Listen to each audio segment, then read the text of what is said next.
Royal Caribbean's specialty dining runs anywhere from $20 to $65 per person. Some are actually worth it. Others, you're better off in the main dining room. I just got off Jewel of the Seas, and I ate at all three, lunch and dinner. Here's what's actually worth your money.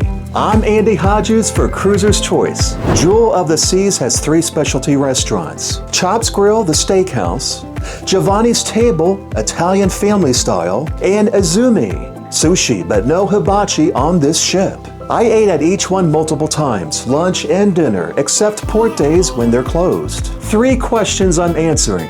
Is the food better than the MDR? Is it worth the upcharge? And should you buy the ultimate dining package or pay as you go? Let's start with Chops Grille. This is Royal Caribbean's signature steakhouse, and the most expensive of the three. Dinner here runs about $65. The space is dark wood, white tablecloths, low lighting. Feels like a proper steakhouse, not a cruise ship restaurant pretending. Appetizers. The crab cake is solid. Not the best I've had, but it's good. The wedge is also good with iceberg lettuce, topped with blue cheese crumbles, dressing, and smoked bacon. Also, the crispy goat cheese salad is also another appetizer I enjoyed, with green apples, candied walnuts, cranberries, and balsamic dressing. The lobster bisque is rich and creamy, another excellent choice. The real standout is the shrimp cocktail. 4 jumbo shrimp, perfectly chilled. Order 2. For the main course, I had the filet 3 times during my cruise. Medium rare every time. Consistently excellent. The ribeye is also an excellent choice, as it has more fat that brings out the flavor. Both are seasoned right. Another good choice if you don't want steak is the grilled Atlantic salmon, topped with whole grain mustard sauce and microgreens. One of the best sides I enjoyed was their mashed potatoes and fresh asparagus. For dessert, I tried a few of them during my cruise. The warm chocolate cake with ice cream was excellent. Not too much, but very rewarding. I also had the key lime pie on another night, which has an excellent graham crust. I enjoyed Chops for both lunch and dinner, but I enjoyed the dinner menu the most. That's where Chops earns its price.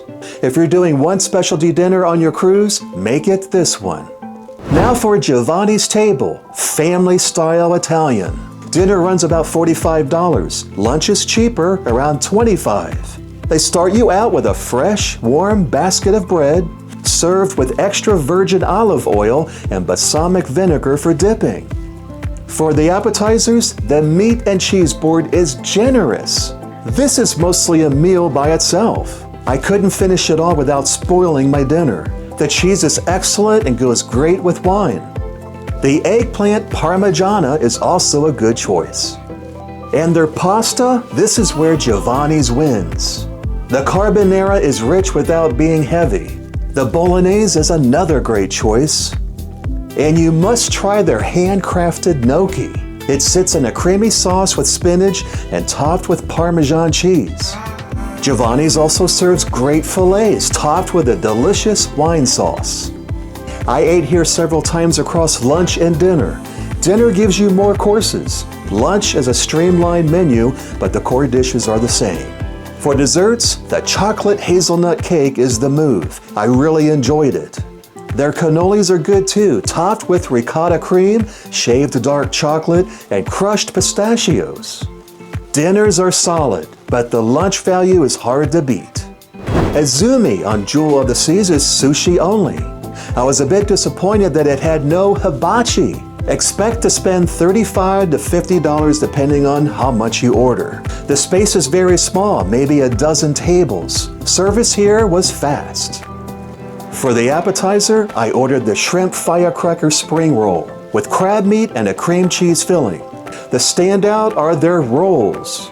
Everything from the shrimp tempura roll and the spicy tuna. They were all well presented. You cannot go wrong with their rolls. They also have a good chicken teriyaki bowl served with vegetables and steamed rice. For dessert, I went with the Izumi chocolate fluffy cheesecake, topped with chocolate fudge. Now you may want to skip this unless you're craving sushi. It lacks the hibachi and the entertainment experience, which is what Izumi is known for. If you love sushi and a variety of rolls, then sure.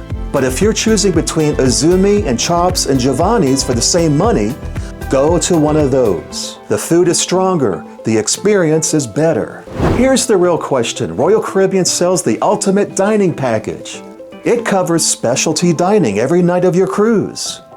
I purchased it on Jewel to test it out. This package includes unlimited Chops, Giovanni's, and Izumi. The package runs roughly $30 to $40 per day depending on your sailing, including lunch and dinner. You can save since one dinner at Chops is normally $65. One dinner at Giovanni's is $45. If you use the package twice in a day, lunch at Giovanni's, dinner at Chops, you've covered the daily cost and then some. So I do recommend it, but I only recommend it if you plan to eat specialty at least 4 nights. Now here's the bottom line when it comes to specialty dining. Chops Grill for dinner, worth every dollar. Giovanni's Table for lunch, best value on the ship.